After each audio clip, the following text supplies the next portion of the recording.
안녕하십니까? 이번 시간은 페이지 114페이지 수장공사 파트 보도록 하겠습니다. 114페이지 수장공사.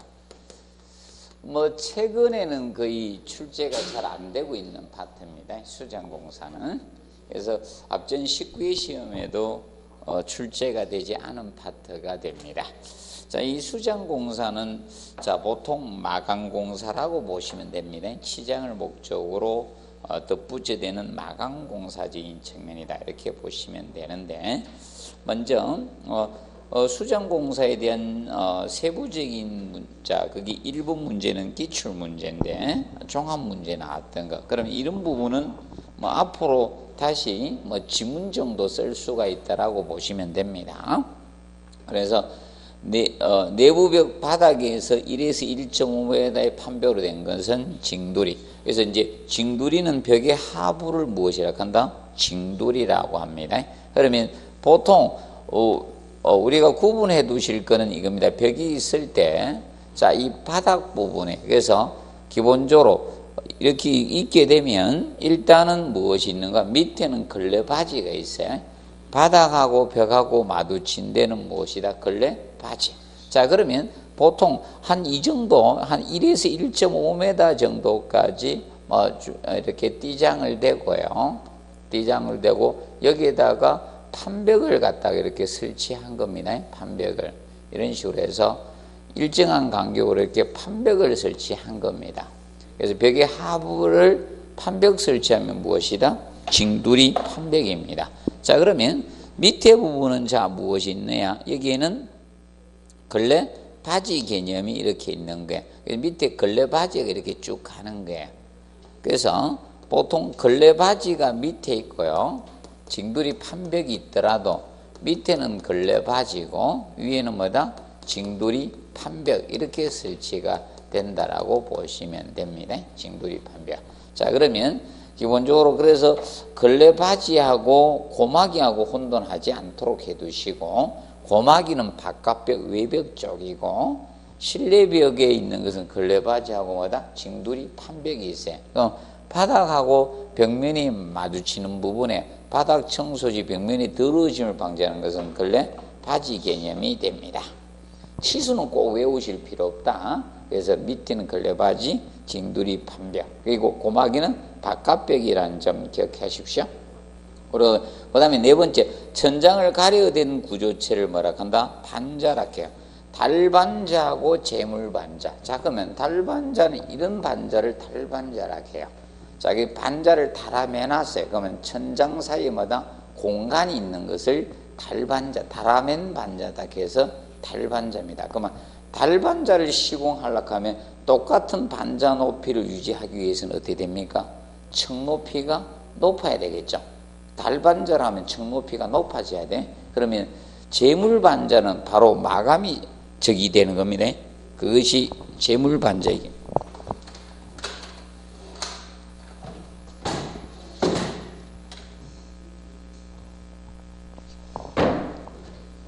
그래서 이 재물반자는 바로 마감을 하는 것이 재물반자입니다. 그리고 5번에 살대반자는, 뒤에 살대반자는 이 치바지 널반자에다가 살대를 대어준 것이 무엇이다? 살대반자예요. 원래 살대라는 것은요, 반자 널에 뭐다? 처짐을 방지할 목적으로 설치하는 목재입니다. 반자 널에 처짐 방지 목적으로 설치하는 목재입니다. 처짐 방지 목적으로 설치하는 이 목재죠. 설치하는 목재가 달대예요. 부재가 살대입니다. 살대. 달대는 달아매는 우리가 부재고요. 그래서 기억하시고, 근데 뒤 반자틀을 격자 모양으로 짠 것은 뭐다? 우물반자고, 그래서 5번은 우물반자를 설명하고 있는 겁니다. 그러면 살대반자는 치바지 널반자, 널반자예요. 널반자에 뭘 대준 거다? 살대를 설치한 겁니다. 널반자에다가 이 살대입니다. 살대를 설치한 것이 뭐다? 살대반자입니다. 자, 그리고 2번 문제는 목조 반자틀의 각 부재를 상부에서 하부로 나열한 거하고 저거하고 혼돈하지 않도록 하십시오. 시공 순서하고 헷갈리면 안 됩니다. 시공 순서는 그 밑에 적어놨죠. 시공 순서는 달대 바지를 하고 그 다음에 반자 돌림대를 설치합니다. 그리고 반자틀 바지, 반자틀 달대, 반잔을 이런 식으로 시공을 합니다. 그래서 위에서 아래 순서하고 혼돈하지 말자. 자, 그러면 이 천장 반자하고 관련된 거 있죠? 천장 이 반자하고 관련된 용어들이 이런 것이 뭐다? 달대 같은 달대나 이런 달대 바지가 있고요. 용어 개념이 여기 해당된다는 점만 기억하시고 달대나 달대 바지 개념이 있고요. 그리고 이 달대 바지는 보통 이 목조 반자틀이죠. 이 목조 반자틀에서는 현재 이 달대 바지가 있고요. 그다음에 이제 반자틀 있고 반자틀 바지 개념이죠.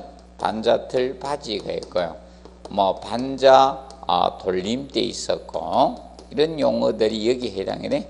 반자 돌림대나 그다음에 아까 했던 살대 대주면 살대라겠죠. 이런 것들이 연관성이 있고 주의하실 것이 겁니다. 경량 철골 반자틀에서 이 달대 바지 역할하는 거. 자, 이것이 경량 철골 반자틀입니다. 이것이 경량 철골 반자틀인데 여기에서 경량 철골 반자틀에서는 이 달대 바지를 쓰지 않고 뭘 쓴다? 인서트를 써요.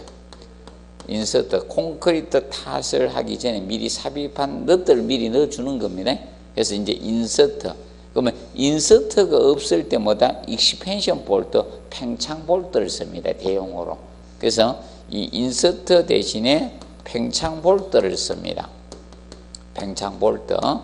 이런 것은 인서트는 이런 팽창 볼트는 이겁니다. 반자틀이나 구조물을 매달기 위해서 미리 콘크리트 탓을 전에 이제 매입하는 철물이 원래 인서트가 삽입하다는 개념입니다. 그래서 이걸 사용하게 됩니다. 그래서 이것이 명심하세요. 반자틀하고 연관성이 있다. 얘는 공사하고 관계 있다는 점을 알아두시면 된다. 그러면 팽창 볼트는 무엇인가 하면 이것이 팽창 볼트입니다. 자, 보통 인서트가 설치돼야 되는데 인서트가 설치 안 돼 있으면 자, 드릴로 뚫고 그다음 볼트를 끼워 넣습니다. 그럼 볼트가 퍼져가 안 빠지도록 되어 있는 겁니다. 이것이 팽창 볼트입니다. 공사할 때 보면 바닥판에 드륵 뚫어가지고 있죠. 볼트 꼽는 거 있죠. 그것이 바로 팽창 볼트 개념이 됩니다. 한번 알아두시기 바랍니다. 그 점 기억을 해두시고요. 그 다음에 적어보도록 하겠습니다. 그리고 이제 4번에 보시면 코펜하겐 리버가 나오고 있습니다. 그래서 이제 코펜하겐 리버를 목재 루브라고도 하죠. 목재 루브.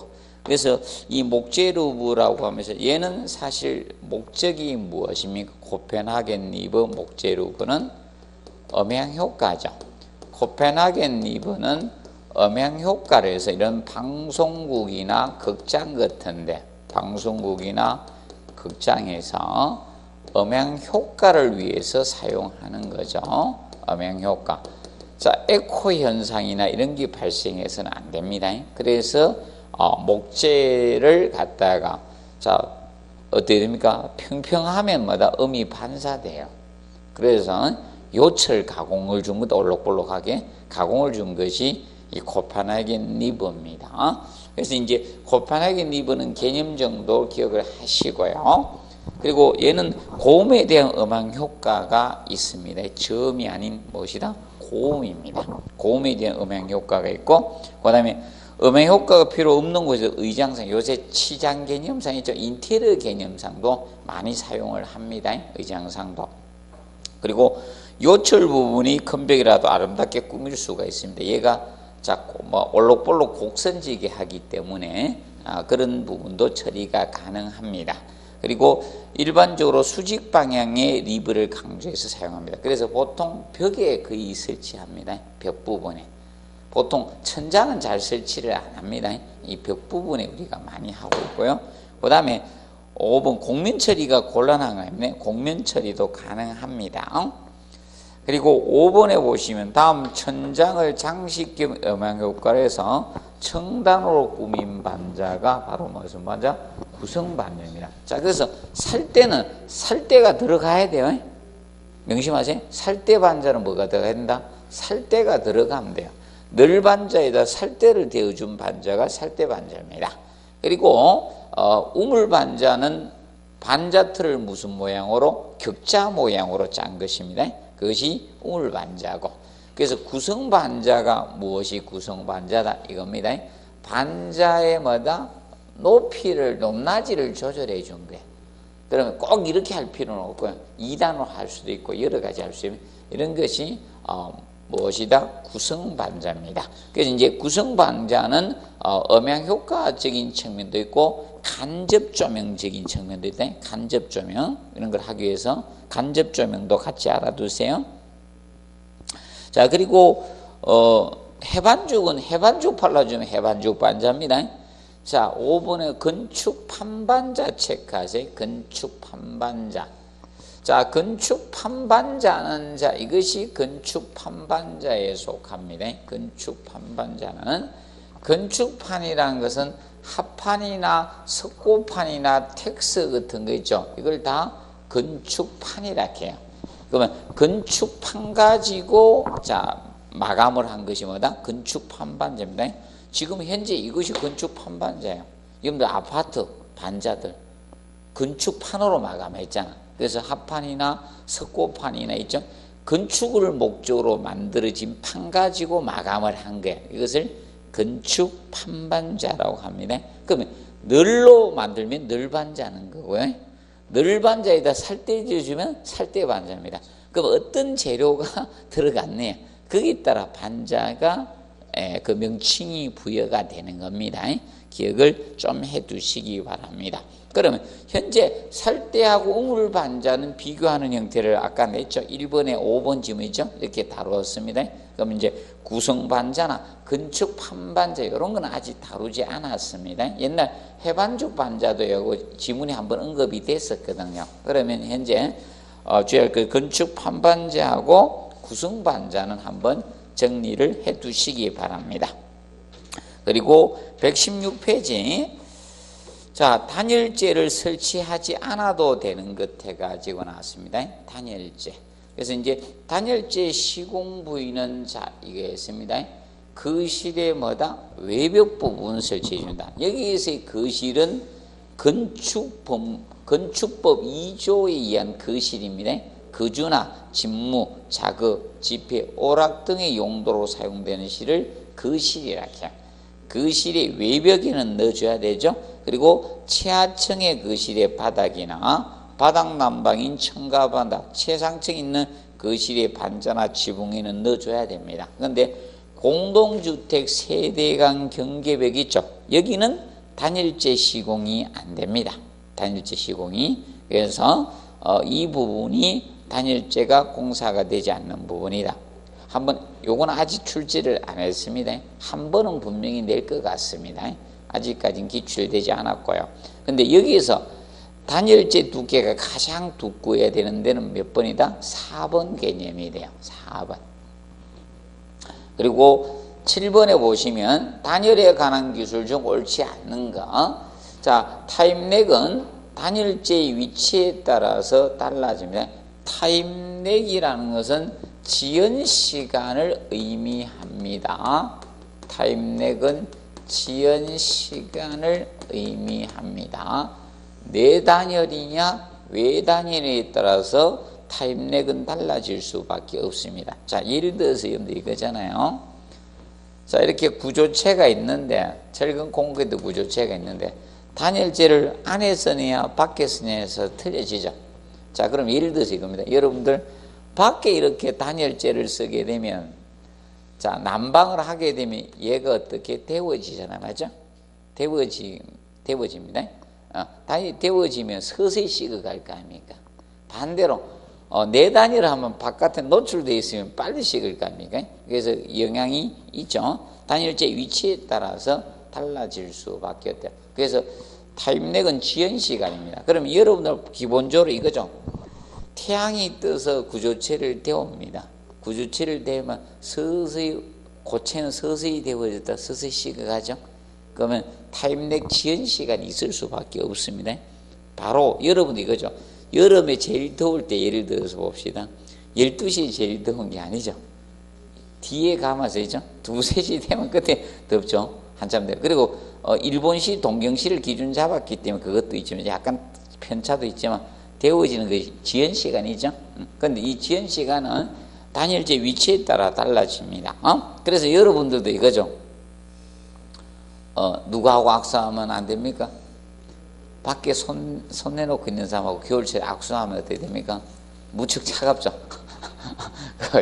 단열재 위치에 따라서 그건 약간 달라질 수 있습니다. 그리고 2번에 벽체의 추결 성능을 이용해서 단열 유도한 단열을 용량형 단열이라고 합니다. 보통 단열에는 이 세 가지 기본이 있어요. 단열재의 종류는 이 저항형 단열이 있고요.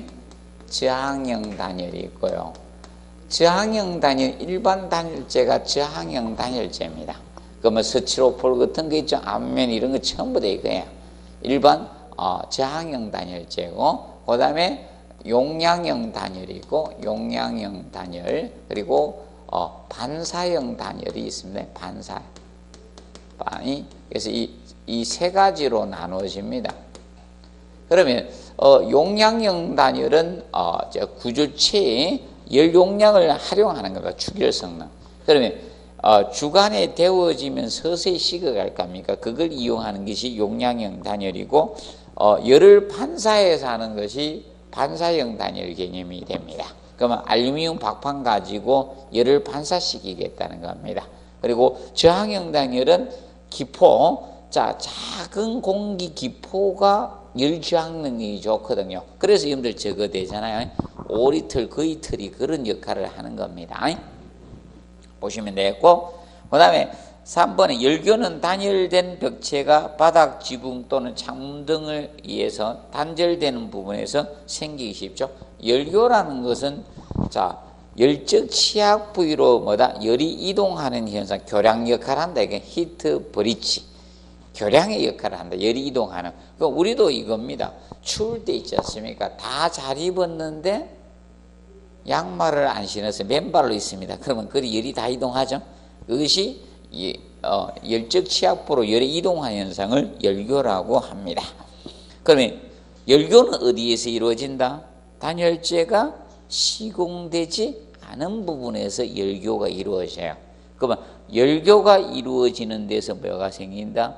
겨울철에 결로가 발생한다. 이렇게 보시면 돼요. 결로가.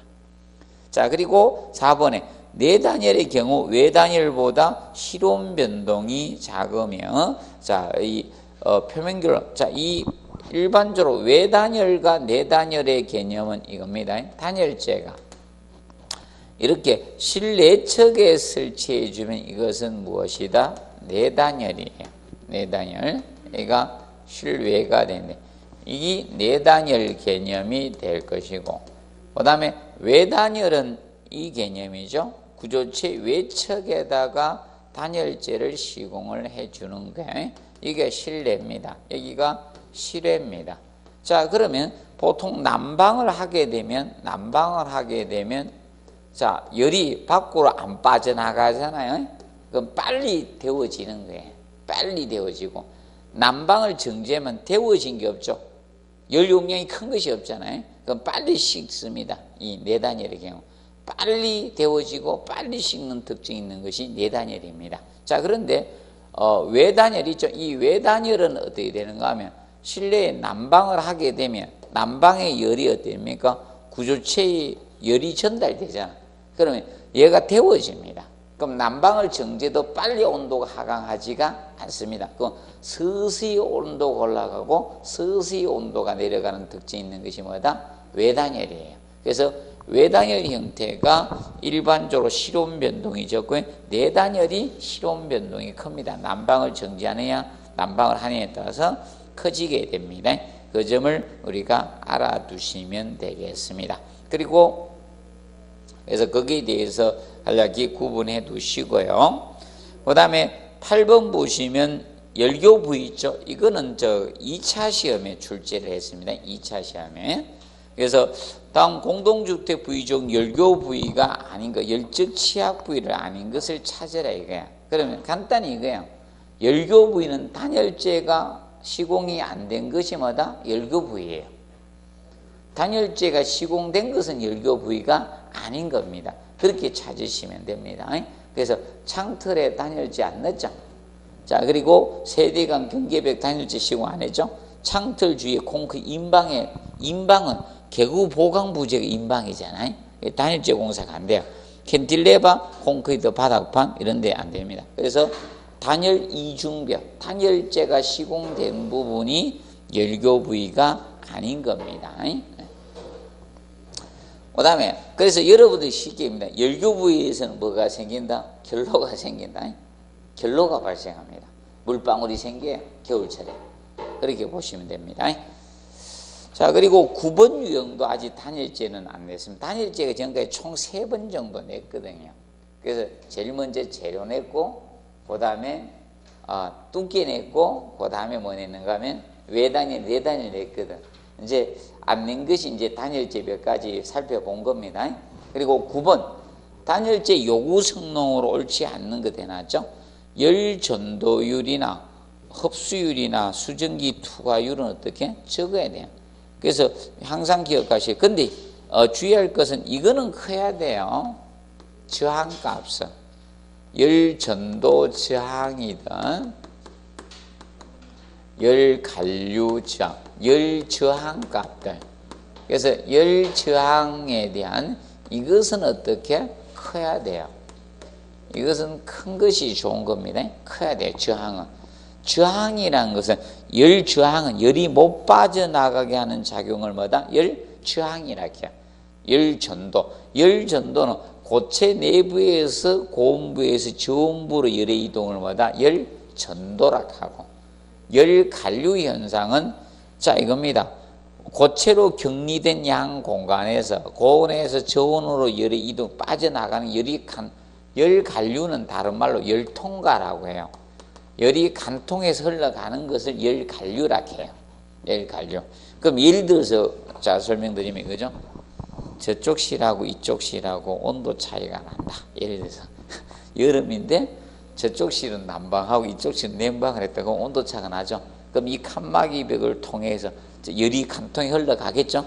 그런 것이 뭐다? 열 간류 현상입니다. 자, 그리고 11번에 보시면 소음이 심한 도로변에 건물을 설치해야. 자, 그러면 소음을 갖다가 방지하는 것, 소음은 기본적으로 공동주택으로 3가지를 보통 보시면 돼. 그러면 보통 차음의 개념이 있고 뭐가 있다? 허분 개념이 있어요. 그리고 이제 저걸 해야 됩니다. 진동 방지, 층간소음을 방지하기 위해서는 방진을 해야 되죠. 진동으로 해서 전달이 될 수가 있거든. 자, 그러면 차음하고 허범이 있는데, 그러면 보통 차음은 소리 에너지가 투과되는 것을 방지하는 것, 차단한다. 음을 맞죠? 차단한다는 것이, 음을 차단하는 것이 차음이고, 음을 뭐다? 흡수한다. 쉽게. 그럼 허범이라는 것은 그러면 음을 반사하면 안 되죠.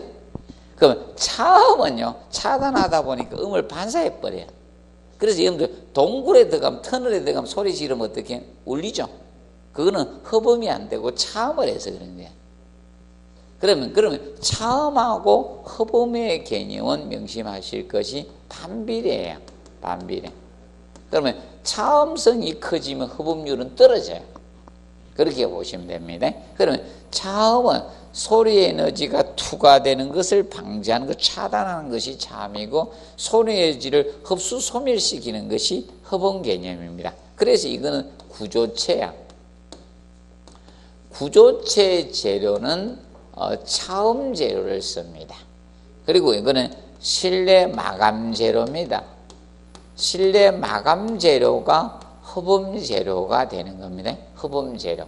실내 마감 재료는 흡음 재료고 구조체 재료들이 차음 재료가 되는 겁니다. 그래서 구조체 재료로서 그래서 제가 이거죠 바닥판이나 이런 벽 있죠 이런 것들이 여기에 해당되는 바닥판 벽이 구조체잖아. 그러면 바닥판 벽 뭘로 공사합니까? 뭘로 공사합니까? 철근 콘크리트 이런 거 있잖아요. 철근 콘크리트, 타일, 벽돌, 돌 이런 거, 금속 이런 거 다 뭐다? 이겁니다. 이 재료고요. 그러면 이거는 실내 마감재로 써 있죠. 천정 이런 마감재로 있잖아요. 그래서 뭐 합판도 되고 합판이나 이런 석고보도 있죠. 석고판 같은 거, 텍스류 있죠. 섬유판 이런 거 다 해당이 되는 거예요. 그리고 여러분들 벽지 같은 거 있죠. 이런 거 등등 이런 거 다 이거 실내 마감 재료고. 실내 마감 재료는 무슨 재료? 흡음 재료가 됩니다. 그러면 얘는 밀실하고 무거워야 되죠. 네? 밀실하고 중량인 거 무거운 것이어야 돼요. 무거울수록 차음성이 좋은 겁니다. 근데 이건 어떻게? 가볍죠? 경량입니다. 경량 가벼워요. 이건 중량이어야 되고 밀도가 높을수록 차음 재료는 좋은 겁니다. 음을 차단하는 거예요. 그래서 여러분입니다. 철근 콘크리트 바닥은 무엇이다? 차음 재료고 맞죠? 실내 천정이나 있죠? 마감 재료, 흡음 재료입니다. 소리를 반사시키면 안 되잖아요. 우리 생활이니까 들으면서 공부하면 되는 거예요. 천정 마감 재료 뭐다? 흡음 재료, 벽지 같은 게. 그렇게 보시면 된다. 그래서 정리를 하시면서 간단히 보도록 하겠습니다. 자, 그럼 먼저 1번에 무게가 무겁고 단단한 재료로 뭐다? 벽체. 벽체는 차음을 해야 됩니까? 흡음을 해야 돼요. 벽체는. 구조체니까 차음을 해야 되잖아요. 그래서 무게가 무겁고 단단한 재료를 써야 되는 겁니다. 그래서 콘크리트나 벽돌로 벽을 만드는 거잖아요. 그리고 2번에 기밀성이 뛰어난 유리창을 써야 돼요. 왜냐하면 외부에서 소음이 들려올 수밖에 없죠. 그러면 기밀성이 좋을수록 자 좋습니다. 뛰어난 유리창을 설치해서 외부에서 차량 소음이 들어온 것을 방지해야 되겠죠. 차음을 해야 되니까. 그럼 유리도 사실상 무엇입니까? 차음 재료잖아. 유리가 가벼워요, 무거워요? 무겁습니다, 유리. 유리 가볍다고 생각하시는 분은 강화 유리를 한번 들어보시면 한번 무겁구나 느낍니다. 그리고 도로에 면한 외벽은 다공질판을 설치해. 자, 소리를 흡수하면 안 되죠. 자, 이거는 외벽은 뭐다? 차음 재료가 돼. 무거워야 돼요. 밀도가 무거워 다공질판 설치하면 안 돼. 이거는 흡음 재료잖아요. 외벽을 흡음 재료로 쓰면 음을 전달하는 역할을 합니다. 그러면 콘크리트나 벽돌 이런 걸 써야 되는 겁니다. 그리고 실내에 고도의 흡음재를 설치해 소음을 흡수해 주시면 됩니다. 그리고 방음벽을 설치해 소리를 자 그래서 여러분들 도로변에 방음벽 설치해 놨죠. 근데 그게 높이 방음이 안 돼요. 그래서 여러분 도로변에 있을 때 있죠. 방음벽이 있으면 저층이 소음이 적어요. 고층으로 가면 소음 차단 효과가 없습니다. 그래서 옛날에 설치된 방음벽은 한 5층 정도까지 커버하고요. 최근에 약간 방음벽이 높아진 데 있죠. 그걸 한 7층에서 한 8층까지 커버할 겁니다. 그 정도 보시면 됩니다.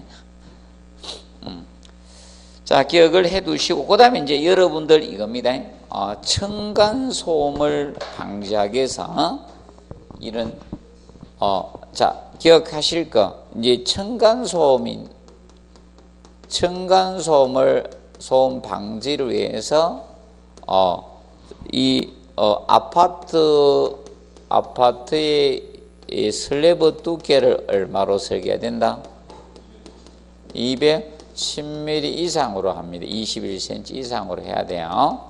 210mm 이상으로 하는데 무슨 구조? 라멘 구조, 골조 구조 있죠?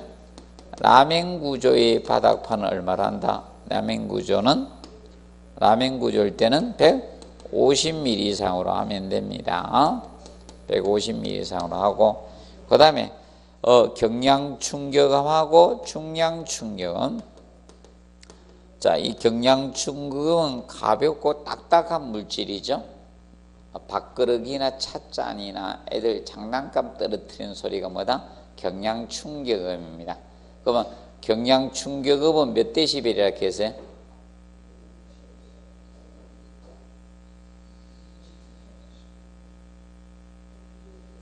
중량이 50데시벨 아닙니까? 아니, 경량충격음하고 중량충격 두 가지가 있죠. 자, 그래서 비교적 딱딱하고 무거운 것은 무엇이다? 여러분들 저기 유학집에 안 해줬습니까?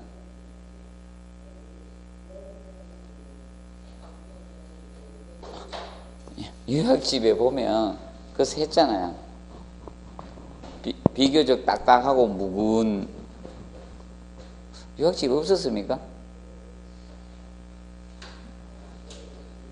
유학집에 해준 걸로 알고 있는데 안 해줬습니까? 처음 들어요? 뭐 항상 처음 듣잖아요. 이거 안 해줬다고요? 잠깐 줘 보십시오.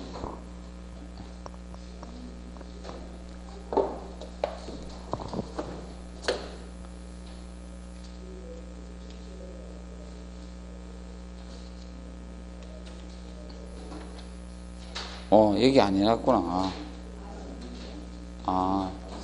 저기 해놨구나. 내가 실수했다. 딴 데 해놨구나. 그래서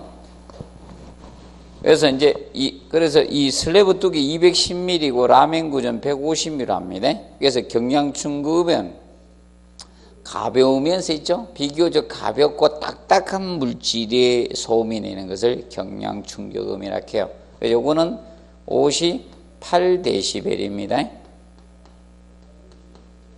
그리고 데시벨이고 요거는 50데시벨. 내가 바꾸어 알고 있나? 내가 조금 아까 낮잠을 좀 잤지만 기억하시고 제가 이게 반대로 오면 내가 다음 시간에 바로 해드릴게요. 반대로 보시고 기준 설정해 두시고 특강 자료에 만들어 놨는가 보다. 자, 그거 정리해 두십시오. 자, 그 다음에 자, 페이지 118페이지 보시면 자, 도장공사. 자, 도장공사는 앞전에는 이제 한 문제 나왔었습니다. 한 문제 출제가 됐고요. 그러면 18회 때는 문제가 출제가 안 되었었습니다. 그래서 이제 19회 때는 문제 한 문제 나왔는데 아주 쉽게 냈습니다. 에나멜 페인트를 또 냈습니다. 그래서 얘는 아직 끝나지 않았다. 제가 그 두 번 냈을 때도 계속 해드렸고, 그런데 11번의 페이지 11장 118페이지 보시면 도장공사에 관한 설명으로 옳지 않는 것에 나오죠. 자, 유성 페인트는 건성류와 알료, 희석제를 섞어서 만든 거죠. 그러면 사실 건성류도 있고 알료, 희석제 넣고 또 자, 사실 여러분들이 일반적으로 거기서 건성류가 바로 유성분입니다. 건성류가 유성분, 기름 성분이에요. 도막을 견고하게 하고 강택 좋게 해주고 내구력 좋게 해주는 것이 기름 성분이고, 보통 알료가 뭐다? 색깔 넣는 거예요. 색깔. 그리고 희석제 썼고, 그 다음에 나중에 건조제를 조금 넣을 수 있어. 건조제를 첨가를 합니다. 건조제. 도막을 건조하기 위해서 건조제를 넣을 수 있습니다. 그럼 유성 페인트는 항상 기억하실 것이 이걸 기억하시면 돼. 유성 페인트 하면요, 얘는 유성 페인트는 알칼리성 바탕에 적합하다, 부적합하다? 부적합하다는 것을 항상 기억하세요. 알칼리성 바탕에 부적합하다. 그리고 2번에 합성수지 페인트는 인공의 화합물을 이용해서 만든 도로서 콘크리트나 플라스틱 면 등에 사용할 수 있는 도료가 합성수지 페인트고요. 그 다음에 그래서 에밀션 페인트가 이 합성수지를 첨가해서 만들어준 겁니다. 약간의 기름하고. 그 다음에 본 타일 있죠. 보온 타일은 모르타르의 스프레이를 이용해서 분칠을 통해서 요거는 요철 모양을 형성하게 올록볼록하게. 그래서 옛날에 이거는 계단이나 복도 같은 데 많이 했던 법이에요. 그래서 80년도에 유행했던 거예요. 80년도에 보온 타일. 그리고 두 가지가 보통 유행했다 보면 돼. 무늬 코트하고 보통 이렇게 벽에 있잖아요. 점같이 팍 이등 있죠. 그 두 가지가 보통 유행했습니다. 보온 타일하고 무늬 코트 두 가지입니다. 자, 그리고 4번에 수성 페인트 나오죠. 안료를 물에 용해서 수용성 교착제와 혼합해서 제조한 도료로서 모르타르 해반죽 같은 뭐다 알칼리성 도료라겠죠. 얘가 이 알칼리성 바탕에 쓰는 거야. 알칼리성 바탕에 사용을 합니다. 그래서 수성 페인트가 뭐다? 내알칼리 도료입니다. 내알칼리 도료입니다. 내알칼리 도료. 그런데 수성 페인트는 항상 이걸 기억하시면 됩니다. 얘는 수성 페인트는 내수성이 굉장히 약하죠. 내수성이나 이런 내구성, 내우성 다 떨어져요. 그래서 옥에 적합하다, 옥외용으로 사용 안 됩니다. 부적합합니다. 부적합합니다. 기억을 해요. 그래서 이것을 그래서 이제 수성 페인트의 단점을 보완하기 위해서 첨가해서 만든 거죠. 수성 페인트에다가 오일하고 약간의 기름 오일하고 합성 수지를 갖다가 첨가해서 만든 것이 무엇이다? 에밀션 수성 페인트, 에밀션 페인트가 되는 거예요. 에밀션 페인트가 됩니다. 에밀션 페인트입니다. 그래서 에나멜 페인트하고 헷갈리면 안 돼요. 에나멜 페인트, 자, 여기 5번에 보시면 에나멜 페인트가 나오는데, 이 에나멜 페인트는 자, 뭘 쓰겠다? 기름이 유성 아닙니까? 그래서 이 기름 바니쉬, 이런 기름 바니쉬하고 섞어서 만들어준 거예요. 시자는 이렇게 쓰는 분도 있고, 이렇게 쓰는 분도 있습니다. 이거하고, 한료하고 조합. 지금 요거 가지고 계속 냈어요. 이거 가지고 3번 낸 거야. 이거 안 해야 모르네, 테스트한 거. 그래서 기억을 에나멜 페인트가 됩니다. 기억을 해 두시고. 그래서 보통 여러분들 뒤에 설명은 자, 뭔가 하면 그냥 바니쉬를 설명한 거죠. 기름 바니쉬를, 니스를 설명한 것이고요. 그래서 봐 두시면 됩니다. 에나멜 페인트. 그래서 에나멜 페인트는 계속 공부하십시오. 이것밖에 안 되기 때문에. 그래서 이제 에나멜 페인트의 특성이 뭐라 했겠습니까? 에나멜 페인트가. 에나멜 페인트는, 자, 에나멜 페인트에 대해서 요거 기억하십시오. 그래서, 도막 경고하죠. 도막 경고하고, 광택 좋습니다. 광택이 좋고요. 그 다음에 얘가 부착력이 좋아요. 부착력이 우수해서 금속 바탕에 적합하죠. 금속 바탕에 칠할 수 있죠. 금속 바탕에 적합합니다. 간단히 기억을 해 두시고요. 그 다음에 뿜도장에 대해서 해놨습니다. 뿜도장 부분. 자, 뿜도장은 한번 냈었습니다. 뿜도장 거리는 또 적정 거리 이격시켜주고 30cm 표준 압력에 따라 가감해 주시면 됩니다. 그리고 2번은 겹쳐서 운행하라. 3분의 1 정도 겹쳐서 운행하면 되고, 각 회의 뿜도장 방향 전해 방향마다 직각으로 해야 됩니다. X축, Y축 그걸 기억을 하시면 돼. 그래서 전해 방향이 무엇으로? 직각으로 우리가 운행을 해 주시면 되겠습니다. 그거 간단히 보시고요. 그 다음에 3번 보시면 도장공사에 관한 설명으로, 자, 이거는 기출된 부분인데 계속 보십시오. 이거는 기출 부분에서 많이 언급해요. 새로운 유형으로. 그래서 1번에 도장면은 가능한 뭐다? 직사일강을 어떻게? 피하셔야 돼요. 직사일강을 피하고, 요거는 직사일강을 피하라는 것은 균열을 뭐다? 방지하겠습니다. 그리고 2번에 도막의 건조를 매 어떻게? 충분히 해야 돼. 매 충분히 하고 해야 돼요. 그래서 이것도 균열을 방지하겠습니다. 그리고 바람이 심할 때마다 작업은 피해야 되죠? 강풍시. 그래서 우리가 일반적으로 이거잖아요. 저온하고 고온. 존이나 5시 이런 경우는 그리고 강풍시 이럴 때는 작업을 한다 안 한다? 중지하라 그죠? 강풍시 이럴 경우 작업 중지를 하셔야 됩니다. 그리고 매해 두껍게 도장해서 도장 횟수를 줄이는 것이 좋다. OX, X죠. 얇게 여러 번 발해야 되죠. 그리고 5번 도장 횟수를 구별하기 위해서 매해 칠의 색깔 조금씩 다르게 한다. 그래서 연한 색에서 무슨 색? 진한 색으로 칠하라 했습니다. 그러면 그 2번 보십시오. 4번 문제 보십시오. 자, 도장 후 빠르게 건조한다. 이거는 OX, X죠. 서서히 건조시켜야 됩니다.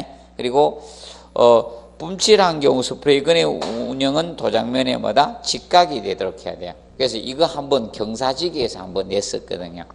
직각으로 운행하셔야 됩니다. 그리고 세 번째, 칠막 각층마다 얇게 여러 번 나눠서 도장한다. 그리고 칠한 횟수를 구분하기 위해서 나중에 칠하는 색일수록 어떻게? 짙게 칠한다. 연한 색에서 진한 색으로 해야 되죠. 그리고 기온이 낮거나 습도가 뭐다? 높은 날은 작업을 피해야 됩니다. 그래서 기온은, 저온은 몇 도라 했어요? 5도씨. 5번 몇 퍼센트? 85%를 기준 잡고 있죠.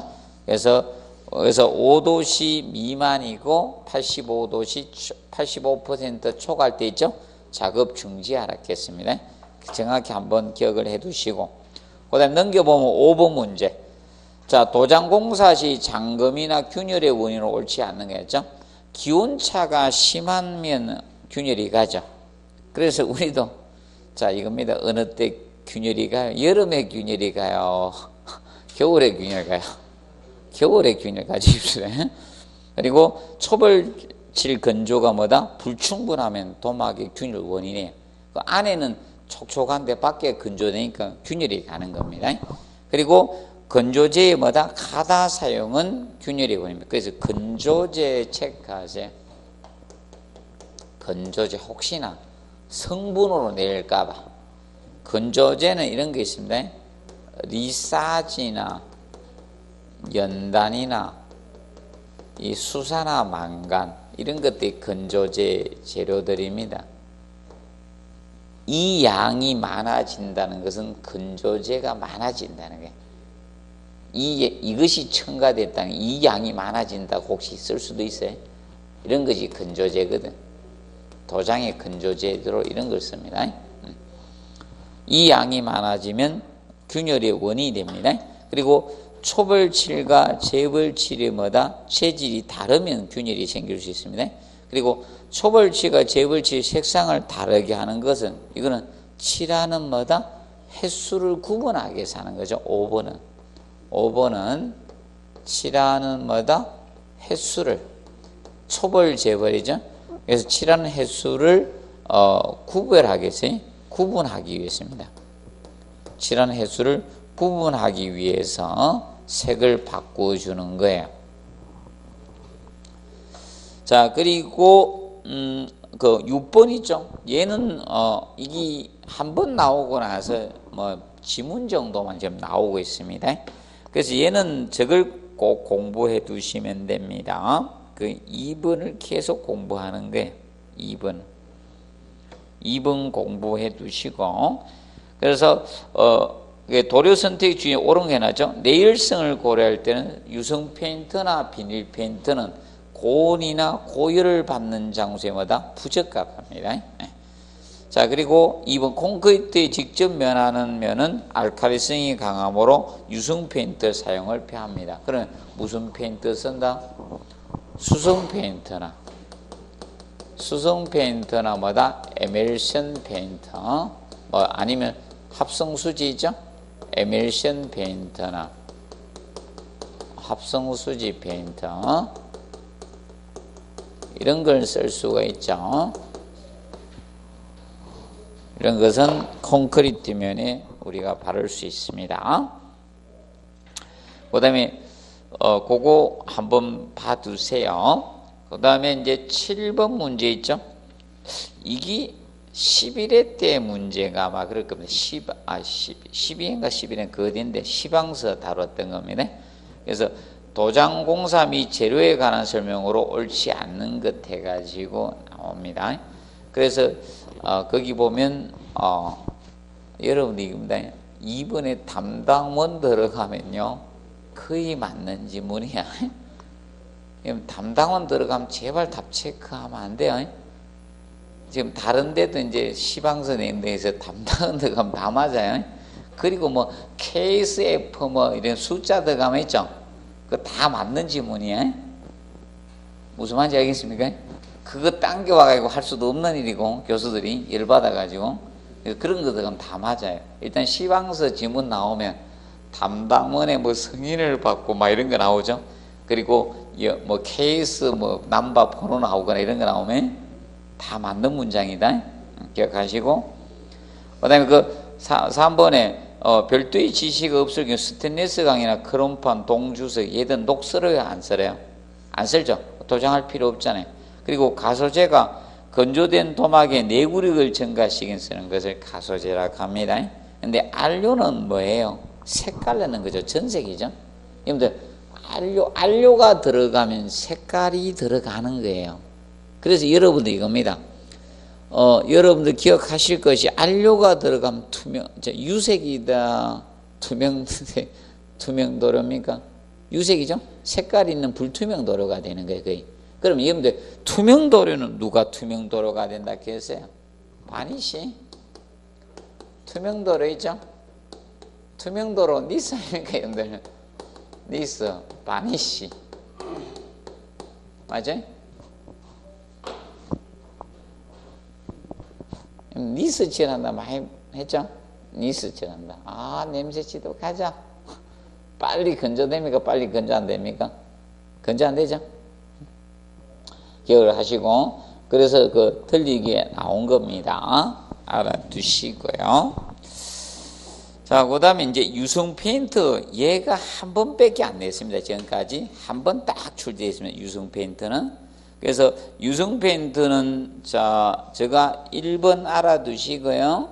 건성류, 안료, 건조제, 희석제 이것을 혼합한 겁니다. 근데 꼭 네 가지가 다 나와야 될 필요는 없어요. 아까 문장같이. 그리고 경도가 그 내우성, 내수성이 떨어져 옥내용으로 널리 사용한다. OX, X죠. 자, 유성 페인트는 옥내 옥외용으로 다 사용돼. 내수성, 내구성 다 좋죠? 내수성, 내구성 다 좋습니다. 그 다음에 기름량이 건성류죠. 건성류가 기름량입니다. 많아지면 강택이나 내구성은 어떻게? 정대됩니다. 근데 건조는 어떻게? 느려져요. 그래서 명심하세요. 유성분의 기름 성분 있죠. 유성분의 비율이 많아지면 강택 좋아지는 거예요. 유성분의 비율이 많아진다는 것은 균열의 원인이 된다 안 된다? 안 된다는 거예요. 맞죠? 그러면 기억하세요. 유성분의 비율이 적으면 뭐다? 균열의 원인이 될 수 있는 거예요. 기억하세요? 그래서 여러분들 항상 이거 생각하면 돼요. 우리 얼굴에 기름이 안 나오는 데가 어디입니까? 지성 피부들. 입술이잖아. 그래서 입술에 뭐 간다? 균열 간다. 항상 그걸 기억해 놓으세요. 한 번 낼 겁니다. 명심하세요. 기름 성분이 많아지면 균열 안 생겨요. 그럼 기름 성분, 유성분의 비율이 뭐 할 때? 적을 때 균열의 원인이 되는 거야. 유성분의 비율이 적어지면 균열의 원인이 됩니다. 얘가 적으면 균열의 원인이 됩니다. 균열 원인이 됩니다. 기억을 해 놓으시고 4번 희석제가 사실 그죠? 기름의 점도를 적기 위해서 솔치를 잘 들어가는데 그러면 이 도료에 뭐다? 유동성을 좋게 해주기 위해서 넣는 것이 뭐다? 희석제죠? 맞아요? 도료의 유동성을 증가시켜 주는 것이 뭐다? 희석제가 됩니다. 희석제. 기억을 해 두시고. 그래서 그거 4번하고 한번 봐두세요. 4번하고 조금 정리해 놓으십시오. 2번, 4번. 자, 그리고 넘겨서 9번. 이거는 계속 알아둬야 돼요. 이제 계속 알아두는데, 이때 이제 보시면 1번에 수성 페인트가 있죠. 수성 페인트는 내수성, 내구성 다 떨어지죠. 그래서 이건 옥외에 사용할 수 있다, 없다? 없다 했죠. 다 떨어집니다. 그래서 이거는 옥내용으로만 사용이 가능합니다.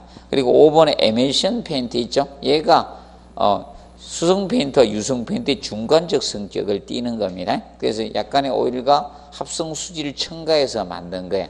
그래서 얘가 아파트의 뭐다? 외벽면에 칠하는 것이 뭐다? 에밀션 페인트입니다. 그리고 징크로메이트는 알루미늄 농막이 도료입니다. 징크로메이트 간단히 한번 보시고, 자, 그 다음에 페이지 거기 121번 있죠. 다음 도료에 관한 설명이 옳지 않는 거. 유성 페인트는 목재 내부의 바탕에 칠할 수 있습니다. 그런데 여기만 주의하면 돼요. 어디? 알칼리성 바탕하고 고온이나 고열을 받는 장소, 이 두 가지만 주의하면 돼요. 열을 받는 장소하고, 맞죠? 유성 페인트 칠 못한다는 거. 그 다음에 여기 보시고, 그 다음에 이제 4번에 바니쉬 한번 알아두세요. 바니쉬는 내우성이 떨어져요. 그래서 바니쉬는 내우성이 떨어져요. 바니쉬가 무슨 도료다? 투명도료예요. 투명도료예요. 그래서 목재에 칠하죠. 목재의 그 무늬결 이런 거, 나이트 이런 걸 놔둬 그대로 칠하게 되는데 투명도료입니다. 그래서 얘는 옥외에 사용한다 안 한다? 안 합니다. 이거 가지고 한번 다뤄야 됩니다. 한번 정리해 놓으시고요.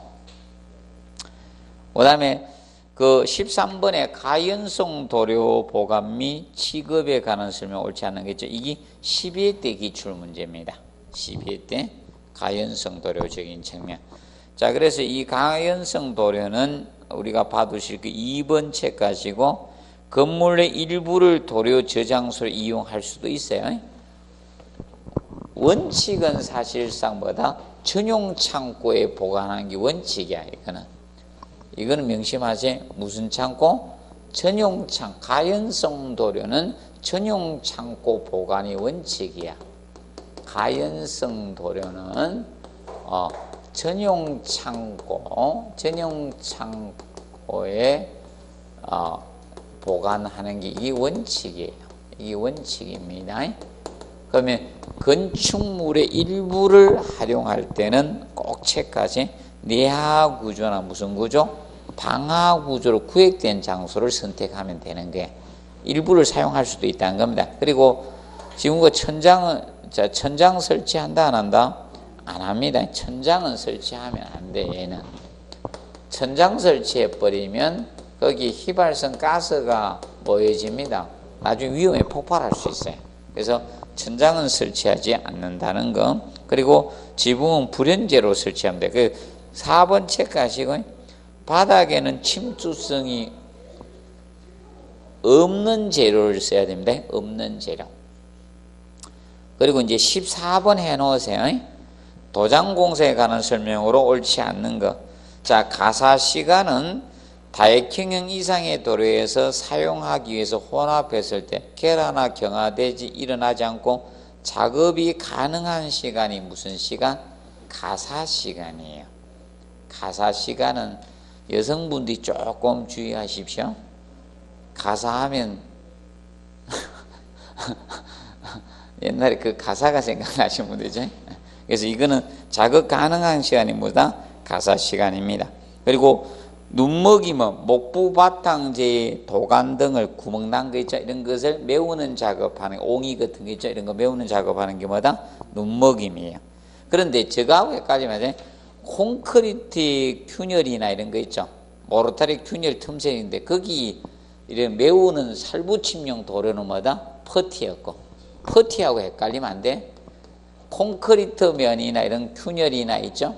이런 틈새가 생기면 이제 이걸 메우는 작업하는 살붙임용 도료는 뭐다? 퍼티였고, 보통 빠다락했죠.